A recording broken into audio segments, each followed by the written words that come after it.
Society একটি সমাজ সেবামূলক প্রতিষ্ঠান।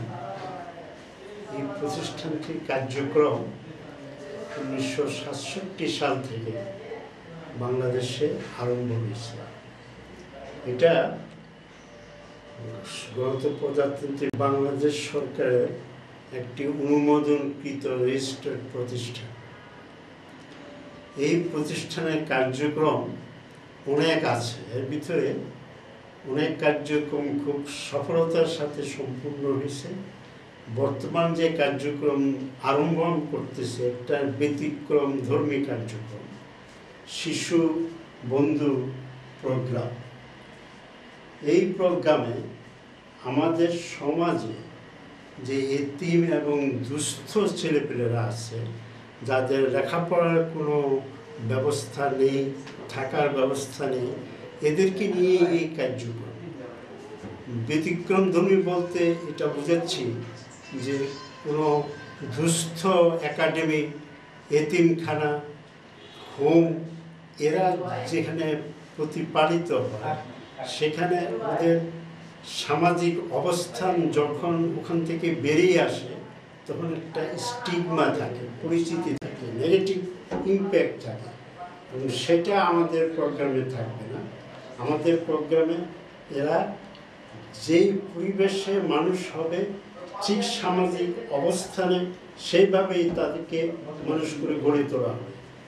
আরেকটা ব্যতিক্রম ধর্মী হলো, এরা যখন 18 বছর পরে বাস্তব জীবনে প্রবেশ করবে, তখন ওরা একটা সামাজিক অবস্থানে পুনর্বাসন হবে, যাতে করে ওরা এতিম ছিল বা দুস্থ ছিল, এই নেগেটিভ ইম্প্যাক্টটা ওদের মনে থাকবে না, সমাজে সুপ্রতিষ্ঠিত হবে।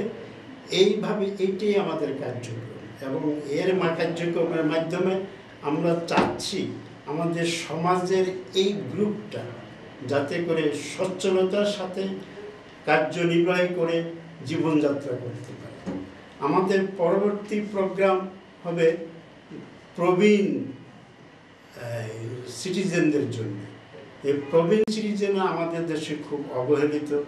ওরা এদেরকে পুনর্বাসন করার জন্য বিভিন্ন অ্যাওয়ারনেস প্রোগ্রাম, সচেতনতা প্রোগ্রাম আমরা আরম্ভ করব।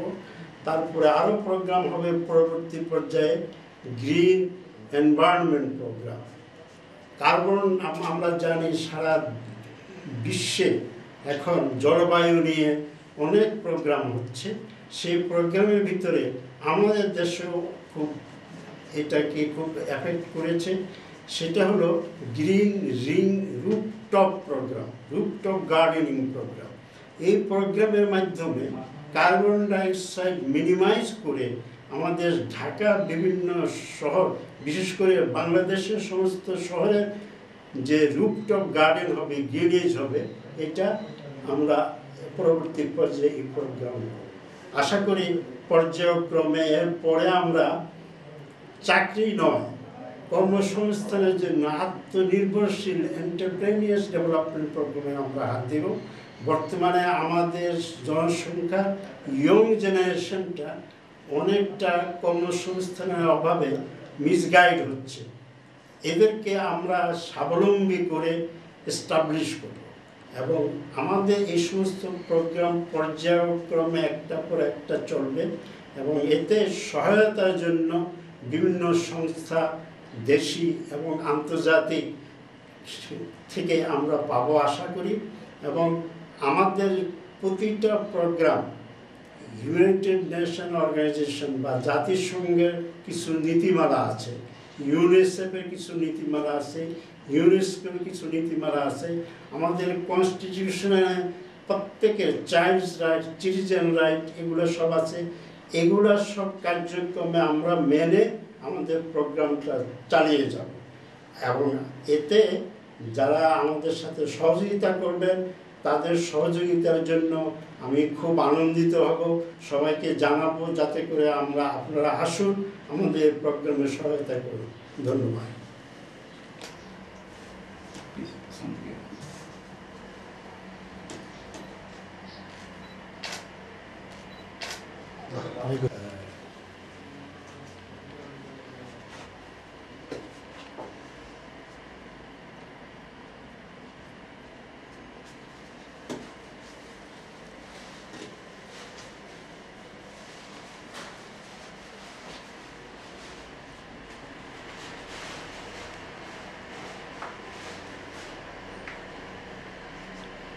ওকে আসতে পারেন উঠে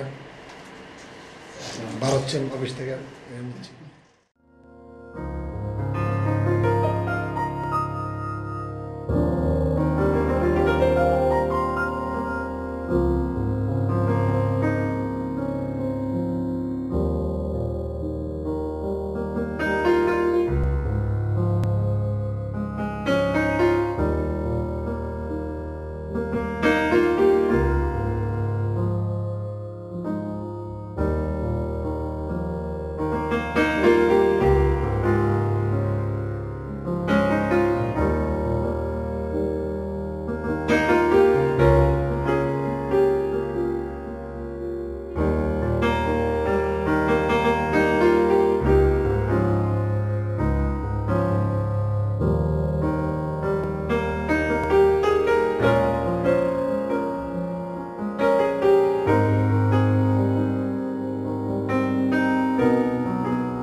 শিশুদের মধ্যে শিক্ষা সহায়তা চেক বিতরণ অনুষ্ঠানে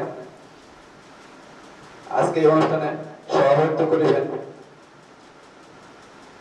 চারিতলু গ্রামের চেয়ারম্যান ইঞ্জিনিয়ার শামসুদ্দিন অনুষ্ঠানে স্বাগত ভাষণ দিলেন গ্রিন গোল্ড সোসাইটির সাধারণ সম্পাদক ইঞ্জিনিয়ার আব্দুল মমিন। কর্মসূচি সম্পর্কে স্বাগত বক্তব্য রাখবেন গ্রিন গোল্ড সোসাইটির নির্বাহী পরিচালক জনাব মোহাম্মদ আবু বকর সিদ্দিক। বিশেষ অতিথি ভাষণ উপস্থিত বক্তব্য রাখবেন জনাব মাসুমা আক্তার, জনাব Saiful Islam, doctor M A Hamid. প্রধান অতিথি ভাষণ হিসেবে জনাব মোহাম্মদ জুলফিকার হায়দার, পরিচালক সমাজসেবা অধিদপ্তর। অনুষ্ঠানে উপস্থিত আছেন চারিতলু গ্রামের ইউনিয়ন পরিষদের চেয়ারম্যান জনাব ইঞ্জিনিয়ার শামসুদ্দিন। উপস্থিত আছেন গ্রিন গোল্ড সোসাইটির সাধারণ সম্পাদক ইঞ্জিনিয়ার আব্দুল মমিন। উপস্থিত আছেন লুধিয়ানা জেনারেল হাসপাতালের পরিচালক ডাক্তার এম এ হামিদ। উপস্থিত আছেন গ্রিন গোল্ড সোসাইটির সহসভাপতি মাসুমা আক্তার। উপস্থিত আছেন গ্রিন গোল্ড সোসাইটির কোষাধ্যক্ষ জনাব হোসেন আহমদ। উপস্থিত আছেন গ্রিন গোল্ড সোসাইটির সহসভাপতি জনাব মোহাম্মদ সাইফুল ইসলাম। সাধারণ সদস্য জনাব আবু আহমেদ। উপস্থিত আছেন সাধারণ সদস্য জনাব মোহাম্মদ নাসির উদ্দিন ও স্থানীয় গণ্যমান্য ব্যক্তিবর্গ এবং যাদের উদ্দেশ্যে অনুষ্ঠান সেই 5 জন শিশুর নাম প্রকাশ নিয়োজিত 5 জন শিশুর নাম মোজাম্মদ আব্দুল আক্তার, সবল মিয়া, সুমন মিয়া, লাকি ও মোহাম্মদ সাকিব।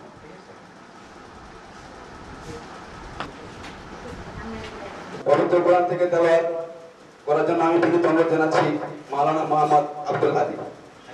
মাওলানা মোহাম্মদ আব্দুল হাদিকে পবিত্র কোরআন থেকে তেলাওয়াত করার জন্য বিনীত অনুরোধ জানাচ্ছি। আসসালামু আলাইকুম ওয়া রাহমাতুল্লাহ। আউযু বিল্লাহি মিনাশ শাইতানির রাজীম। বিসমিল্লাহির রাহমানির রাহিম। আর-রাহমান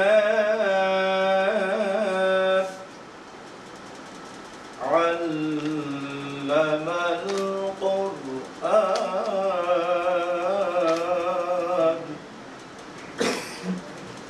খালাকাল ইনসানা আল্লামাহুল বায়ান।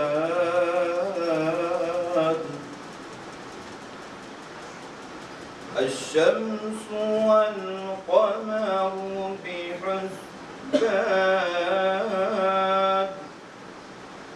والنجم والشجر يسجدان صدق الله العظيم। السلام عليكم। ধন্যবাদ। সম্পর্কে স্বাগত ভাষণ দিলেন বাইট শেখ গ্রুপের ব্যবস্থাপনা পরিচালক ও গ্রিন গোল্ড সোসাইটির সাধারণ সম্পাদক ইঞ্জিনিয়ার মোহাম্মদ আব্দুল মমিন। ইঞ্জিনিয়ার মোহাম্মদ আব্দুল মমিন স্বাগত। ধন্যবাদ। অনেক কষ্ট করে আপনারা সকাল থেকে অপেক্ষা করেছেন আমাদের জন্য। আসলে রাস্তায় কিছু বিড়ম্বনার কারণে দেরি হয়ে গেছে। সবাই অনেক পুরনো একটা সংগঠন। এই সংগঠনটি আমার জন্মে দেওয়া।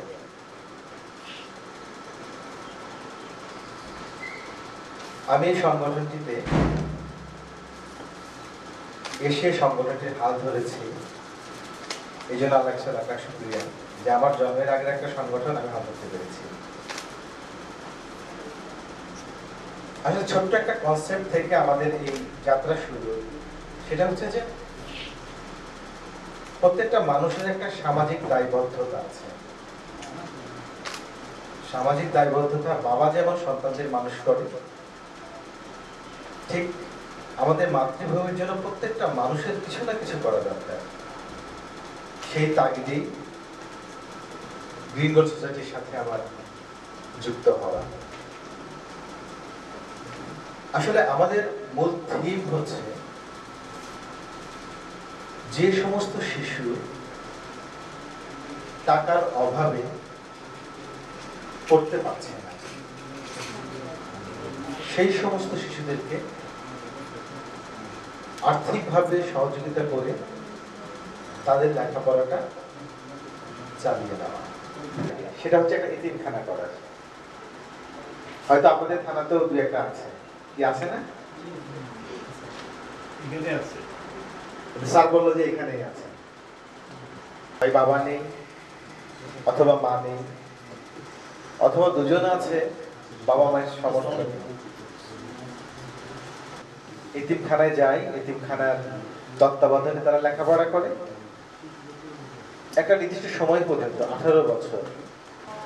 যে শিশুগুলো অর্থের অভাবে পড়তে পারছে না অথবা এতিমখানায় যেতে হচ্ছে, এই সমস্ত শিশু যেন সুন্দরভাবে তাদের আত্মীয় স্বজনের কাছে থেকে, এতিমখানায় না থেকে তাদের আত্মীয় স্বজনের কাছ থেকে লেখাপড়া করতে পারে এবং সুন্দরভাবে মানুষ হতে পারে, এটা হচ্ছে আমাদের প্রকল্পের মূল উদ্দেশ্য।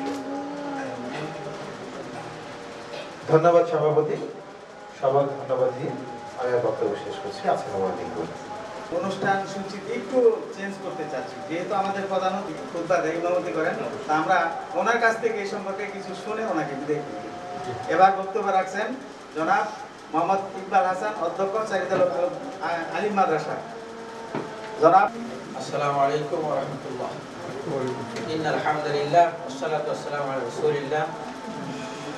আমি শুকরিয়া আদায় করছি আল্লাহ, যিনি আমাদেরকে আজকে এই মহৎ অনুষ্ঠানে উপস্থিত হওয়ার তৌফিক দিয়েছেন এবং দরুদ ও সালাম নবী মুহাম্মদুর রাসূলুল্লাহ সাল্লাল্লাহু আলাইহি ওয়াসাল্লাম। গ্রিন গোল্ড সোসাইটি কর্তৃক আয়োজিত শিশু বন্ধু কর্মসূচি আজকের অনুষ্ঠানে সম্মানিত সভাপতি, বিভিন্ন পর্যায়ে সম্মানিত অতিথিবৃন্দ, এলাকার সুধীজন এবং যাদের জন্য আজকের অনুষ্ঠান সেই শিশু বন্ধুরা। আসলে লম্বা কথা বলার সুযোগ নাই। আমি এই প্রজেক্টের যিনি পরিচালনায় আছেন লোকনাথ জেনারেল হাসপাতাল কর্তৃক ডাক্তার এম এ হাদি, উনি যে বিষয়টা এখানে উপস্থাপন করেছেন, আমরা বুঝতে পেরেছি যে ওনারা অনাথ শিশুদের শিক্ষা ব্যবস্থাটাকে যেন চালিয়ে নিয়ে যাওয়া যায়, তারা যেন অবহেলিত না থাকে, এটি তাদের মূল উদ্দেশ্য। কিন্তু একটা বড় কনসেপ্ট তাদের আছে যে যে সকল শিশুরা আসলে এতিমখানায় লালিত পালিত হয় তাদেরকে কিন্তু আমরা এতিমই বলি। যেমন কোনো কানাকে কানা বললে যেমন সে দুঃখিত হয়, একজন সে এতিম, কিন্তু বড় হয়ে যখন সে শুনে যে সে এতিম, এই কথাটা তার মনে কিন্তু একটু দাগ কাটে। তাদের প্রোগ্রামটা সেই এতিমদেরকে লালন পালন করবেন, কিন্তু তারা এতিম হিসেবে লালিত পালিত হবে না। নিজস্ব বাড়িতে থেকেই তারা যেন তাদের শিক্ষা জীবনটা চালিয়ে তারা স্বাবলম্বী হতে পারে, এই উদ্দেশ্যেই তাদের এই মহৎ কর্মসূচি। আমি তাদের এই মহৎ কর্মসূচিকে সাধুবাদ জানাই এবং আল্লাহর ভাষায় আমি কথাই বলবো। আল্লাহ বলছেন তাআওয়ানু আলাল বিররি ওয়াত তাকওয়া ওয়া লা তাআওয়ানু আলাল ইসমি ওয়াল উদওয়ান, যে তোমরা পরস্পর ভালো কাজের প্রতিযোগিতা করো, সহযোগিতা করো। তো ওনারা ভালো কাজের প্রতিযোগিতা নেমেছেন, আল্লাহ তাদের এই কাজে বরকত দান করুন। এই পর্যায়ে আমি আমার সংক্ষিপ্ত কথা শেষ করছি। আসসালামু আলাইকুম ওয়া রাহমাতুল্লাহ। নির্বাহী পরিচালক ও নির্বাহী সদস্য জনাব মোহাম্মদ আবু বকর সিদ্দিক, আমি বিনীত অনুরোধ জানাচ্ছি জনাব আবু বকর সিদ্দিক সংক্ষেপে কিছু বলার। পবিত্র জুমার দিন, জুমার নামাজের পূর্বক্ষণে আমরা সংক্ষিপ্ত বক্তব্য রাখবো। মাননীয় সভাপতি, আমার গ্রিন গোল্ড সোসাইটি বিভিন্ন পর্যায়ের কর্মকর্তাবৃন্দ উপস্থিত, আমার সম্মানিত গ্রামের মুরব্বীবৃন্দ, আমার স্নেহের ছাত্রী ছাত্রছাত্রী, ইতিপূর্বে ইঞ্জিনিয়ার মোহাম্মদ সাহেব এই প্রবলেমটার একটা সংক্ষিপ্ত বিবরণ দিচ্ছি। আমরা বলছি যে বাংলাদেশে সরকারি এতিমখানা বা শিশু পরিবার বলে, তারা এতিমখানা বলে না, তার সংখ্যা হল 85টা। বেসরকারিভাবে বিভিন্ন এতিমখানা লেবলিং ইত্যাদি আছে। বাংলাদেশে যত পরিমাণ গরিব দুস্থ ব্যক্তি আছে এদের কিন্তু এই কিছু প্রতিষ্ঠান পুরা কর্মসংস্থান মানে পুরা আশ্রয় দিতে পারে না, তার বাইরেও বহু বহু আমাদের এই শিশুরা আছে, যে শিশুদের জন্য আমরা 16 কোটি মানুষের দেশ, সেই দেশের মানুষ ওই প্রতিষ্ঠান যেগুলো চলছে ভালো, প্রতিষ্ঠানের পাশাপাশি সামাজিক দায়িত্ব নিয়ে যদি আমরা এদেরকে প্রতিভা আছেন ঘরে বসেও কোরআন হাদিস বা ধর্মীয় বিষয়গুলো সুন্দরভাবে পড়ানো করা যায়, সাধারণ স্কুলগুলো চলে, যার আগ্রহ আছে সে আরও হুজুরদের কাছে জানলেন। আর যাদের এই সমস্ত প্রতিষ্ঠানগুলোতে ভর্তির সামর্থ্য হয় না, জায়গা নেই বা বাড়ি থেকে অনেক দূরে, তাদের কিন্তু এই জায়গাতে রাখে যদি আমরা যার বাড়িতে যার